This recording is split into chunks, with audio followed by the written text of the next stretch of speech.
Hello and welcome back to another episode of Math with Son. Today we're going to be doing angle bisectors of a triangle, which also means we're going to be doing the incenter of a triangle. So let's get into it. So here we have the measure of angle SUT. This entire angle SU to T is equal to 34, and then it is bisected. If it is the angle bisector from P to U, that means it is cut in half. So if we have the entire angle as 34, and we cut it in half, each half would equal 34 divided by 2, which is 17 degrees for each one. Angle 1 and angle 2 would both equal 17 degrees. All right. Similar thing here. We got SQR is the entire thing. That is what we're looking for. We have angle 2 is equal to 13 degrees, which means angle 1 would also equal 13 degrees. So SQ all the way to R would equal both of those 13 degrees, which means that it is equal to 26 degrees. Measure of angle SQR. Whew. All right, let's talk about the incenter. The incenter of a triangle is when you take the angle bisectors and you find where they are intersecting. So this dot right here is the incenter of a triangle. And with the incenter of a triangle, you have cut these angles in half. Okay? And when you cut those angles in half, and then you go with a 90 degrees right here, what you end up creating is a situation where you have three different triangles that are congruent. We have all the triangles that are sprouting from the corners. So I just drew one of them right here in purple. And I'm going to draw the other one right here in red. Those two triangles. And then the third one would be this corner right here. All three sets of these triangles are congruent. All right. With that in mind, and the reason why it is that is because we have an angle that was cut in half. So that's an angle. And then here's a shared side. And then we have this angle right here. With the incenter, it is formed by going perpendicular up. Okay, so we have angle, angle, side, congruency. All right, so that means that those triangles are congruent. If PT is 3, this is part right here, PT is 3, what is PU? Well, notice that that is attached to the purple triangle set, which means that both of those are equal, so this is also going to be 3. Which brings us to another interesting point, that with the incenter, all of these parts that I have just hash marked, and now I'm highlighting in red, are going to be equal to each other. Okay, so all three of those are equal to each other because they're all connected to the triangles that are congruent. So here we have PV is what we're looking for. P to W, where is P? Oh, P is right here. P to V is 7. What is P to W? Also 7. I kind of mixed them up. So PW is 7. PV would also be 7 because they're equal. Now you can tell because there are right angles in here that we may have to use the Pythagorean theorem at some point. It might not happen yet.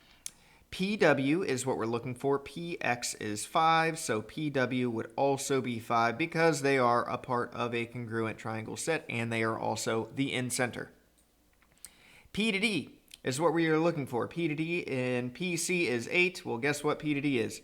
8. P to Y is 2. H to P is 3. We want to find H to Y. So we have this right triangle right here where this part is 3 and that part is 2. Well, the 3 is the hypotenuse, so I'm going to label that the C. The A and the B are interchangeable, so I'm just going to call the B 2. All right, so that you could redraw it if you want to with the 3 being here and the 2 being there. It's up to you. Either way, we have 2 squared with a B squared or an A squared. A squared plus B squared would equal C squared, and C is 3. So we have 4 plus A squared would equal 9.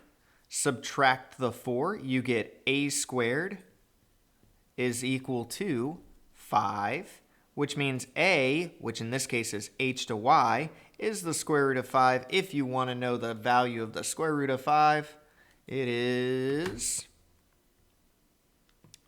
2.23. So A is 2.23, which means that HY is 2.23. Okay, actually it's 2.24 if you round appropriately. Next one, we got A to P is what we are looking for. PQ is 1, so this part right here is 1. A to R is 2, so this part right here is 2. Now I like this example because it forces you to know that this is 1, which also means that this value is 1 and this value right here are 1. All three of these are all equal to 1 on the inside going from the side to the center, the incenter. We were asked to find A to P, which is this part right here. Now you can hopefully see that right triangle where you have 2 here and 1 here. I'm going to redraw it for you. 2 is here, 1 is here. We're looking to find A to P, which means that is the hypotenuse of this right triangle. So that means that we have 2 squared plus 1 squared will equal C squared. So 4 plus 1 equals C squared. Well, guess what you get for C? The square root of 5, which is, again, 2.236. If you want to round that up to 2.24, you get your answer. All right, let's do a few more. Maybe not all of them. We'll see what goes on here. We got to find P to T is equal to 5.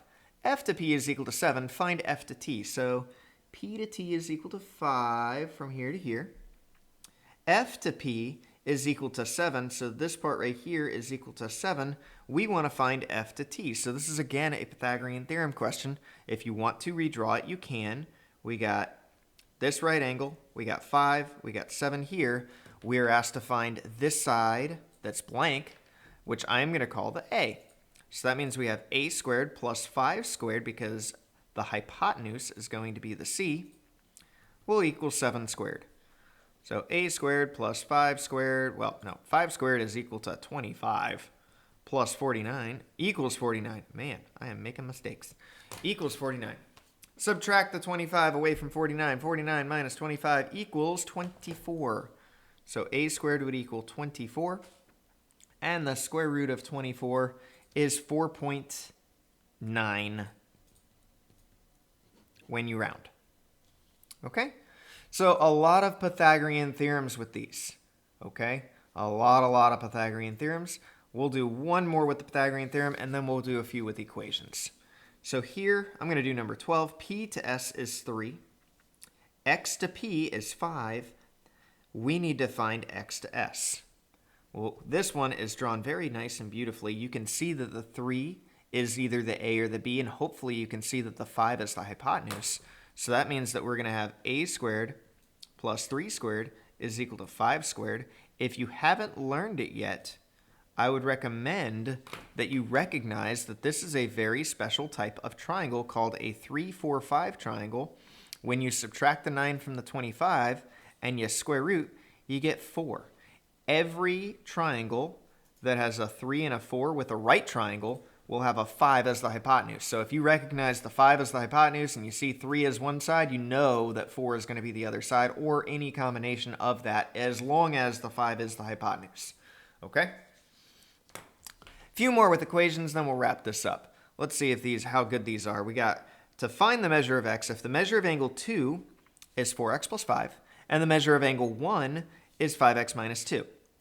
Okay, well, these two things are equal to each other.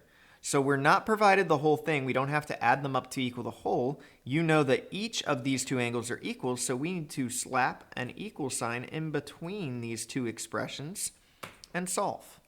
Subtract the 4x. And why not add the 2 at the same time? 4x goes away and the 2 goes away. We get 7 is equal to 1x, which means x is equal to 7. All right.